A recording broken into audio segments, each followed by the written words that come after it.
अच्छा ଚାକିରି କୋଉଠି ମିଳିଲା? ନାଇଁ ବା କଣ ପାଇଁ? ମୁଁ କେମିତି କହିବି? ଚାକିରି ମିଳିଲେ ତ ମୁଣ୍ଡ ଟେନସନ ହେଲାଣି। ଆଗକୁ ଛାଡ଼ ଖାଇ ଯାଉଛି, ଘରେ କହିଛନ୍ତି ମଟନ ଆଣିବ। କିଛି ବୁଝିପାରୁନି। ମଟନ ଖାଇଲେ ହବ, ମାଛ ଫାଛ ଖାଇଲେ ହବନି? ନା ଜାନୁ, ମାସେ ହେଲା ଘରେ ଆଇଁଷ ପଶିନି। ମଟନ ନ ଖାଇଲେ ଭଲ ଲାଗିବନି। ମାଛ ଯଦି ନ ଖାଇବ, ମାଛ ବିକିକି ମଟନ ତ ଆଣିପାରିବ। ମାଛ କିଣିବାକୁ ପଇସା ନେଇ ବିକିବି କେମିତି? ମୋ ପାଖରେ ଗୋଟେ ଆଇଡିଆ ଅଛି। ମାଛ ନା ବାଳ ଅଛି? 1.5 ଘଣ୍ଟା ହେଲା ପାଣି ଭିତରେ ବୁଡିକି ଅଛି।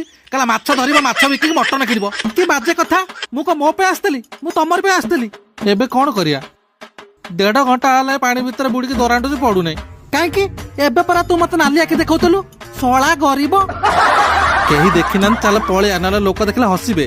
ରୁହ ମୁଁ ଯିବି। ଲୋକ ହସା ହବା କଥା। ଇଲେ ବୋଇଲ ହାତ ଟିକେ ଧରିକି ହେଲ୍ପ କଲ। ଗୋଡ